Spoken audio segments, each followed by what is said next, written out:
ರೂಪದ ರಾಜಕಾರಣಿ, ಸಾಮಾನ್ಯ ಜನರ ನಾಯಕರು, ನಮ್ಮ ಮುಖ್ಯಮಂತ್ರಿಗಳಾದಂಥ ಸನ್ಮಾನ್ಯ ಶ್ರೀ ಸಿದ್ದರಾಮಯ್ಯನವರೇ, ವೈದ್ಯಕೀಯ ಶಿಕ್ಷಣ ಸಚಿವರಾದಂಥ ಶರಣ್ ಪ್ರಕಾಶ್ ಪಾಟೀಲ್ ರವರೇ, ಬೈರ್ತಿ ಸುರೇಶ್ ರವರೇ, ವೇದಿಕೆ ಮೇಲೆ ಆಸೀನರಾದಂಥ ಭಾರತೀಯ ಯುವ ಕಾಂಗ್ರೆಸ್ಸಿನ ರಾಷ್ಟ್ರೀಯ ಅಧ್ಯಕ್ಷರಾದಂಥ ಉದಯ್ ಭಾನು ಚಿಪ್ರವರೇ,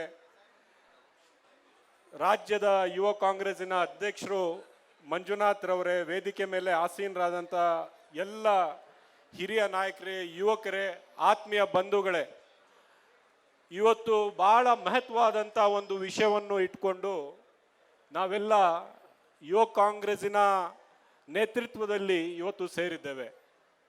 ಈ ವಿಷಯ ಎಷ್ಟು ಮಹತ್ವವಾದಂಥ ವಿಷಯ ಅಂದರೆ, ರಾಜ್ಯದ ಮುಖ್ಯಮಂತ್ರಿಗಳೇ ಇವತ್ತು ಸ್ವತಃ ಅವರೇ ಬಂದು ಈ ಪ್ರೊಟೆಸ್ಟ್ ಕಾರ್ಯಕ್ರಮದಲ್ಲಿ ಪಾಲ್ಗೊಂಡಿದ್ದಾರೆ. ಯಾಕೆ ಇವತ್ತು ನಾವೆಲ್ಲ ಸೇರಿರ್ತಕ್ಕಂಥ ಉದ್ದೇಶ ಏನು? ಉದ್ದೇಶ ಏನು ಅಂದರೆ, ಇವತ್ತು ನಮ್ಮ ಮುಂದೆ ಇರ್ತಕ್ಕಂಥ ಪರಿಸ್ಥಿತಿ ಈ ರಾಷ್ಟ್ರದ ವಿದ್ಯಾರ್ಥಿಗಳಿಗೆ ಅವ್ರಿಗೆ ಒಂದು ಎಕ್ಸಾಮಿನೇಷನ್, ಒಂದು ಪರೀಕ್ಷೆ ವ್ಯವಸ್ಥಿತವಾದಂಥ ರೀತಿಯಲ್ಲಿ ಏರ್ಪಾಡು ಮಾಡಿ ಆ ವ್ಯವಸ್ಥೆಯ ಮೂಲಕ, ಪರೀಕ್ಷೆಯ ಮೂಲಕ ಅವ್ರಿಗೆ ಮೆಡಿಕಲ್ ಎಕ್ಸಾಮಿನೇಷನ್ಗೆ, ಮೆಡಿಕಲ್ ಕಾಲೇಜ್ಗಳಿಗೆ ಹೋಗುವ ಒಂದು ಅವಕಾಶ ಕೊಡಬೇಕಾಗಿರ್ತಕ್ಕಂಥ ಕೇಂದ್ರ ಸರ್ಕಾರ ಅದು ಒಂದು ಕೆಲಸ ಮಾಡೋದ್ರಲ್ಲೂ ಕೂಡ ಫೇಲ್ ಆಗಿದೆ, ವಿಫಲರಾಗಿದ್ದಾರೆ. ಇವತ್ತು ನೀಟ್ ಎಕ್ಸಾಮಿನ ಪೇಪರ್ ಲೀಕ್ ಆಗಿದೆ. ಇವತ್ತು ಮೊದಲನೇ ಬಾರಿ ಈ ನೀಟ್ ಎಕ್ಸಾಮಿನ ಪೇಪರ್ ಲೀಕ್ ಆಗಿಲ್ಲ, ಹಲವಾರು ಬಾರಿ ಆಗಿದೆ. ಪ್ರತಿಯೊಂದು ವರ್ಷ ನೀಟ್ ಎಕ್ಸಾಮ್ ಅನೌನ್ಸ್ ಮಾಡಿದ ತಕ್ಷಣ, ಘೋಷಣೆ ಆದ ತಕ್ಷಣ ಈ ಎಕ್ಸಾಮ್ ಆಗುತ್ತೋ ಇಲ್ವೋ, ಈ ಎಕ್ಸಾಮಿನೇಷನ್ ಪೇಪರ್ ಲೀಕ್ ಆಗೋಗ್ಬಿಡುತ್ತೋ, ಏನಾಗುತ್ತೋ ಗೊತ್ತಿಲ್ಲ ಅಂತೇಳಿ ಈ ವಿದ್ಯಾರ್ಥಿಗಳಲ್ಲಿ ಒಂದು ಕುತೂಹಲ, ಒಂದು ಆಂಗ್ಸೈಟಿ. ಯಾಕಂದರೆ ಮೋದಿ ಸರ್ಕಾರ ಕನಿಷ್ಠ ಒಂದು ಎಕ್ಸಾಮಿನೇಷನ್ನು ಕೂಡ ಸರಿಯಾದ ವ್ಯವಸ್ಥಿತವಾದಂಥ ರೀತಿಯಲ್ಲಿ ಕೂಡ ನಡೆಸೋದಕ್ಕೆ ಯೋಗ್ಯತೆ ಇಲ್ಲದೆ ಇರತಕ್ಕಂಥ ಸರ್ಕಾರ.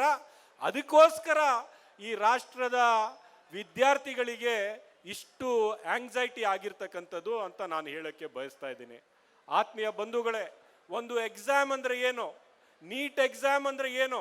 ಒಂದು ವಿದ್ಯಾರ್ಥಿಗಳ ಕನಸು, ನಾನು ಡಾಕ್ಟರ್ ಆಗಬೇಕು, ನನ್ನ ಜೀವನದಲ್ಲಿ ಯಾರು ಬಡೋರು ವಿದ್ಯಾರ್ಥಿಗಳಿದ್ದಾರೆ ಅವರೇ ಡಾಕ್ಟರ್ ಆಗೋಕ್ಕೆ ಒಂದು ಆಸೆ ಇಟ್ಕೊಂಡು ಅವ್ರ ತಂದೆ ತಾಯಿಗಳಿಗೆ ಕೋಟ್ಯಾಂತರ ರೂಪಾಯಿ ಡೊನೇಷನ್ ಕೊಡೋದಕ್ಕೆ ಆಗೋದಿಲ್ಲ ಅಂಥ ವಿದ್ಯಾರ್ಥಿಗಳು ತಮ್ಮ ಸಾಮರ್ಥ್ಯದ ಮೇಲೆ, ಮೆರಿಟ್ ಮೇಲೆ ನಾನು ಎಕ್ಸಾಮಿನೇಷನ್ ಬರೆದು ಮಾರ್ಕ್ಸ್ ತಗೊಂಡು ನಾನು ಮೆಡಿಕಲ್ ಕಾಲೇಜ್ನ ಪ್ರವೇಶ ಮಾಡೋಣ ಅಂತ ಒಂದು ಕನಸು ಇಟ್ಕೊಂಡು ಬಂದಿರತಕ್ಕಂಥ ವಿದ್ಯಾರ್ಥಿಗಳ ಕನಸು ಇದು ನೀಟ್ ಎಕ್ಸಾಮಿನೇಷನ್. ಬರೀ ಎಕ್ಸಾಮಿನೇಷನ್ ಅಲ್ಲ, ಬರೀ ಪರೀಕ್ಷೆ ಅಲ್ಲ, ವಿದ್ಯಾರ್ಥಿಗಳ ಕನಸು.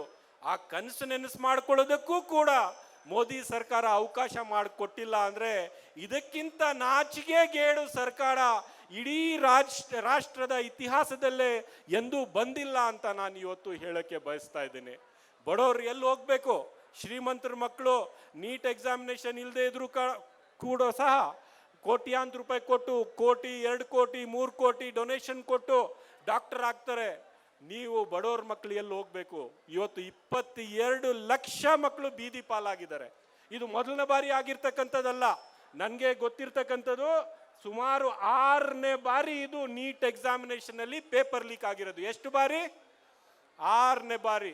ಇದೇ ಪ್ರಧಾನ ಮಂತ್ರಿಯವರು ಬರೀ ಭಾಷಣ ಮಾಡ್ತಾರೆ, ಸುಳ್ಳು ಹೇಳ್ತಾರೆ, ಶೋ ಕೊಡ್ತಾರೆ.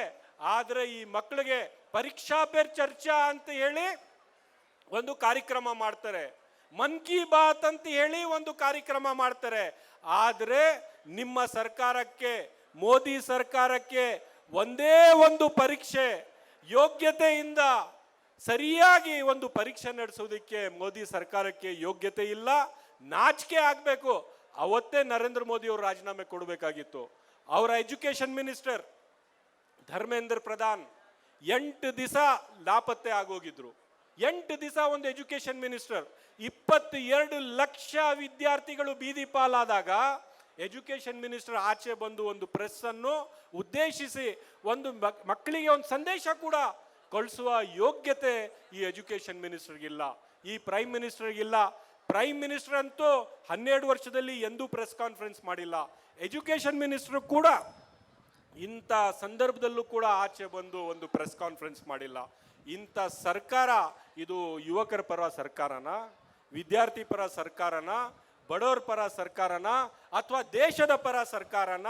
ಇವರು ಅದಾನಿ ಅಂಬಾನಿ ಪರ ಸರ್ಕಾರ ಮಾತ್ರ.